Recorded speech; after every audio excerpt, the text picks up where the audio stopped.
Subscribe कीजिए Amandeep fitness channel को और बेल आइकन को दबाइए latest nutrition and fitness videos सबसे पहले देखने के लिए। Hi guys and welcome to Amandeep fitness. Guys आज इस वीडियो में हम बात करेंगे कार्निटीन और टेस्टोस्टेरोन की और कार्निटीन के कैसे इफेक्ट्स हैं ऑन टेस्टोस्टेरोन। गाइस कार्निटीन एक ऐसा सब्सटेंस है जो फैट को कन्वर्ट करता है इनटू एनर्जी और इसलिए इसे वेट लॉस के लिए प्रेफर किया जाता है। रेदर आज इस वीडियो में हम फोकस करेंगे कार्निटीन के इफेक्ट्स पे ऑन टेस्टोस्टेरोन।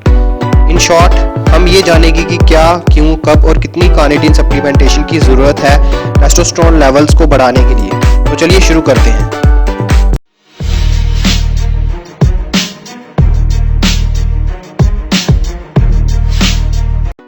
गाइस कार्निटीन एक सब्सटेंस है जो बॉडी फैट को एनर्जी में कन्वर्ट करता है, इसलिए ये पॉपुलर है एज वेट लॉस सप्लीमेंट। चलिए ये जानते हैं कि ये फैट को एनर्जी में कैसे ट्रांसफॉर्म करता है। कार्निटीन फैटी एसिड्स को माइटोकॉन्ड्रिया में ट्रांसपोर्ट करता है। माइटोकॉन्ड्रिया एक टाइनी सेलुलर स्ट्रक्चर होता है जो एक्टिविटीज परफॉर्म करता है in the cells of the body. Mitochondria के कुछ फंक्शंस में से एक फंक्शन ये है कि ये ऑक्सीजन और न्यूट्रिएंट्स को एटीपी में कन्वर्ट करता है। इसका मतलब है कार्निटीन फैट को माइटोकॉन्ड्रिया में बेचता है और माइटोकॉन्ड्रिया उस फैट को एटीपी या एनर्जी में ट्रांसफॉर्म करता है। कार्निटीन लीवर और किडनीज में प्रोड्यूस होता है और फिर स्टोर्ड होता है in the muscles, brain, heart and sperm. तो इसे पता चलता है कि क्यों कार्निटीन सप्लीमेंटेशन की ज़रूरत पड़ती है to body builders. Since carnitine एक नेचुरली अकरिंग अमीनो एसिड है तो इसे डाइट के थ्रू लिया जा सकता है रिक्वायरमेंट के हिसाब से, बट स्टिल सप्लीमेंटेशन की ज़रूरत पड़ती है जब आप इंटेंस वर्कआउट करते हैं और वेजिटेरियंस को, क्योंकि कार्निटीन रेड मीट और फिश में ज़्यादा अवेलेबल होता है, तो वैगन्स को इसकी डेफिशिएंसी कवर करने के लिए इसे सप्लीमेंट करना पड़ता है। चलिए इसके इफेक्ट्स के बारे में जानते हैं ऑन टेस्टोस्टेरोन। गाइस टेस्टोस्टेरोन एक मसल बिल्डिंग हार्मोन है और इसलिए ये इंपॉर्टेंट है मसल ग्रोथ के लिए। कार्निटीन एक्टिव एंड्रोजन रिसेप्टर्स को बॉडी में बढ़ा देता है, मतलब कि ये टेस्टोस्टेरोन रिसेप्टर्स को इंक्रीज करता है और इससे टेस्टोस्टेरोन प्रोडक्शन बढ़ती है। चलिए जानते हैं कि एंड्रोजन या एंड्रोजन रिसेप्टर्स और टेस्टोस्टेरोन आपस में कैसे रिलेटेड हैं। एंड्रोजन्स ग्रुप ऑफ हार्मोन्स होते हैं जो मेल हार्मोन्स को रेगुलेट करते हैं।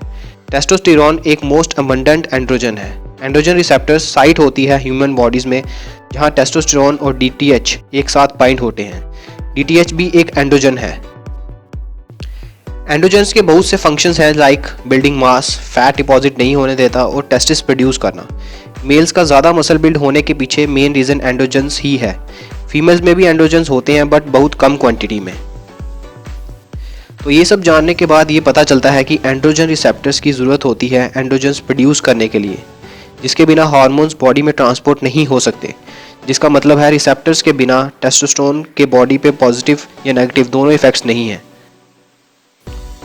कार्निटीन फैटी एसिड्स को माइटोकॉन्ड्रिया में ट्रांसपोर्ट करता है और इस प्रोसेस के दौरान ये एनर्जी को सप्लाई करता है टू एंड्रोजन रिसेप्टर्स और इससे एंड्रोजन रिसेप्टर्स की डेंसिटी इंक्रीज होती है और ऐसा होने से टेस्टोस्टेरोन बेटर तरीके से यूटिलाइज होता है।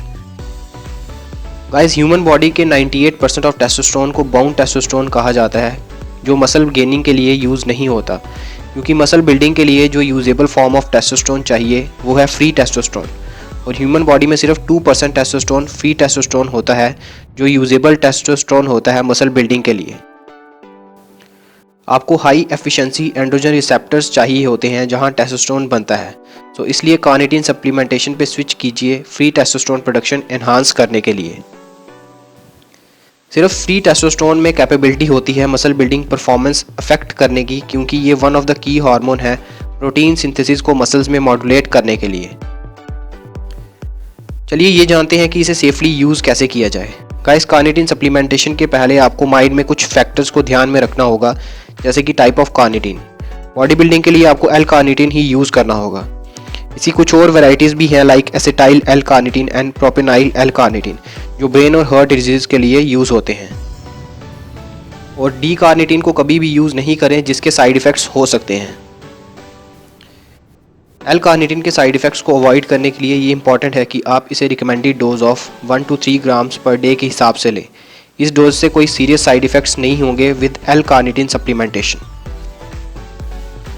सो गाइस एल कार्निटीन के पॉजिटिव इफेक्ट्स हैं on gaining muscle mass as well as fat loss. Thank you very much for watching this video. और अगर आपको ये वीडियो बेनिफिशियल लगी तो इसे लाइक और शेयर करें और सब्सक्राइब करें Amandeep fitness YouTube channel for more such videos. Till then stay fit and stay healthy.